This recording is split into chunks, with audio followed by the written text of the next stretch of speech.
So hey guys, welcome to exam news. Welcome to मेरे प्यारे class 10th and 12th students. Guys, CBSE ने एक circular बताया था, कल एक सर्कुलर लॉन्च किया है। उस सर्कुलर की ऑलरेडी अपडेट मैं आप लोगों को दे चुका हूं, बट उस सर्कुलर के अकॉर्डिंग सीबीएसई ने स्टूडेंट्स को कुछ सजेशन दिए हैं कि आपको अभी प्रैक्टिकल से पहले कौन कौन सी चीजें करनी है।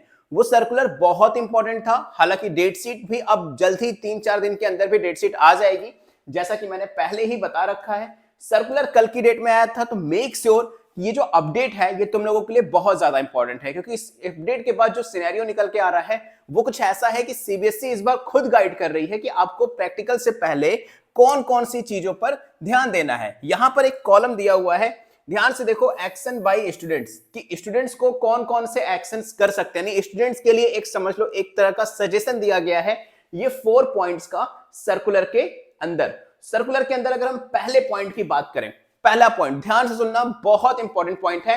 द स्टूडेंट्स एंड पेरेंट्स, यहां पर स्टूडेंट्स के साथ साथ पेरेंट्स को भी यहां पर इंक्लूड किया है। सीबीएसई ने सजेशन दिया है कि बाई चांस अगर स्टूडेंट्स ध्यान नहीं दे रहे हैं तो पेरेंट्स की रिस्पॉन्सिबिलिटी बनती है कि वो इंश्योर करें that the subject of studies are being reflected correctly in the list of the candidates. Yes, बात हो रही है लिस्ट ऑफ कैंडिडेट्स एलओसी की, सबमिटेड बाय द स्कूल, यानी स्कूल ने जो लिस्ट सबमिट की है सीबीएसई के पास कि भाई ये वाला बच्चा इसके ये सब्जेक्ट्स हैं, वो सब्जेक्ट जो हैं वो एग्जैक्टली सही सब्जेक्ट हैं या फिर नहीं है। स्कूल से कांटेक्ट करिए, वहां पर जाकर कंफर्म करिए। ऐसा तो नहीं कि आपकी बेसिक मैथमेटिक्स है और आपको स्टैंडर्ड मैथमेटिक्स दे दिया, या स्टैंडर्ड मैथमेटिक्स से आपको बेसिक दे दिया। एग्जाम टाइम पे प्रॉब्लम हो जाएगी, आपका करियर पूरी तरह से खराब भी हो सकता है उससे। बात आती है सेकंड पॉइंट की। सेकंड, सीबीएसई क्या सजेस्ट कर रही है, the students or parents should be aware of the syllabus and the subject in which practical examination are to be conducted। देखो, हमारा एक 14-15 चैप्टर्स का एक सब्जेक्ट होता है, क्लास 10th वालों की बात कर रहा हूं, बट ये सारे चैप्टर्स प्रैक्टिकल्स में नहीं आते। प्रैक्टिकल्स का सिलेबस सीबीएसई डिफाइन करती है कि आप ये प्रैक्टिकल का सिलेबस है, एंड स्कूल उसके बाद थोड़ा सा और कम उसे करके बच्चों को बता देता है कि लाइक चलो आप 2-3 चैप्टर कंप्लीट कर लेना और इसी में से आपका एग्जाम होगा। तो तुम्हारी रिस्पॉन्सिबिलिटी है कि पूछना, सर फिजिक्स के प्रैक्टिकल में कौन कौन से चैप्टर्स का प्रिपेयर कर लूं, ठीक है, और बायो के प्रैक्टिकल में कौन कौन से चैप्टर्स प्रिपेयर कर लूं, केमिस्ट्री में कौन से प्रिपेयर कर लूं। ये सारी चीजें आपकी रिस्पॉन्सिबिलिटी है। पूरे के पूरे 14 चैप्टर पढ़कर आप प्रैक्टिकल देने नहीं जाओगे, पॉसिबल ही नहीं है, क्योंकि प्रैक्टिकल में कुछ क्वेश्चंस पूछे जाते हैं। भाई एग्जाम थोड़ी है 3 घंटे का। तो ये इंश्योर कर लेना कि तुम्हारा जो सिलेबस है वो प्रैक्टिकल का क्या होने वाला है, सब्जेक्ट वाइज अपने सब्जेक्ट टीचर से पूछोगे, वो भी बता देंगे।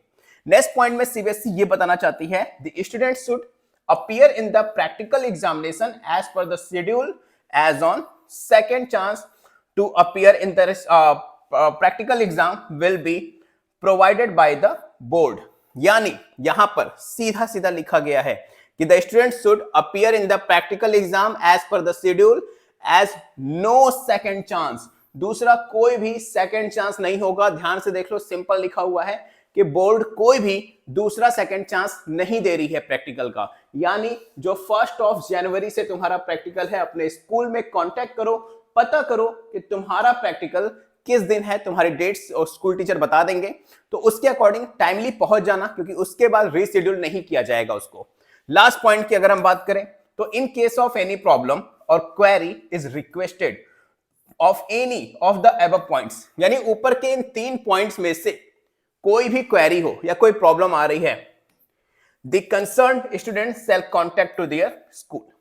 कोई भी प्रॉब्लम हो, फर्स्ट पॉइंट के अकॉर्डिंग आपके सब्जेक्ट सही से वहां ना लिखे हो, लिस्ट ऑफ कैंडिडेट्स पे प्रॉब्लम हो, उसके अकॉर्डिंग सेकंड पॉइंट के अकॉर्डिंग जो अवेयर है आपका सिलेबस जो है प्रैक्टिकल को लेके वो, थर्ड पॉइंट अगर आप फर्स्ट अटेम्प्ट में मान लो कोई प्रॉब्लम है, कोई दिक्कत है, इन तीनों के रिकॉर्डिंग अगर कोई प्रॉब्लम है तो अपने स्कूल से कांटेक्ट करो। सीबीएसई इसका ज्यादा मैटर नहीं करती, मेन मैटर करता है स्कूल। अब देखो, इन सब के बीच डेट शीट कभी भी आए, हमें तो पढ़ाई करते रहनी है। पढ़ाई करने के लिए मैंने तुम लोगों के लिए YouTube पर बुक्स रिव्यू करना शुरू कर दिया है। बेस्ट सैंपल पेपर की book exam idea versus Educart already मैंने कर रखा है, प्लस एसएसटी की स्ट्रेटजी बताई है मैंने कि दिसंबर से फरवरी तक कैसे स्टडी करके पूरी तरह से चीजों को समझ सकते हो। दिसंबर से फरवरी साइंस स्ट्रेटजी, दिसंबर से फरवरी मैथ की स्ट्रेटजी, सारे सब्जेक्ट्स की स्ट्रेटजी ऑलरेडी आ चुकी है।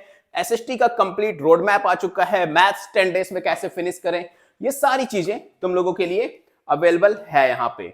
और इसी के साथ साथ जो मेरे स्टडी टिप्स के शॉर्ट्स हैं इनको भी देखना मत भूलना, बहुत ज्यादा अमेजिंग शॉर्ट्स है बच्चों। ओके, सो आई होप आप लोगों को जो अपडेट थी सीबीएसई की पूरी तरह से समझ में आ गई होगी। इसके अलावा अगर तुम्हें कोई डाउट है, कोई प्रॉब्लम है कि सर ये वाला पॉइंट नहीं समझ में आया, तो तुम चाहो तो मेरे इंस्टाग्राम पे मुझे डीएम कर सकते हो, SURYA0315, that's my Instagram. Follow करना, डीएम करना, मिलके बात करेंगे, जो भी प्रॉब्लम होगी सॉर्ट आउट करेंगे गाइस। तो मिलते हैं आप लोगों से अगले वीडियो में नए अपडेट के साथ। एंड सीबीएसई की ऑथेंटिक, अपडेटेड और लेटेस्ट न्यूज के लिए इस चैनल को सब्सक्राइब जरूर कर लेना। Exam news, this is your channel. Good luck guys.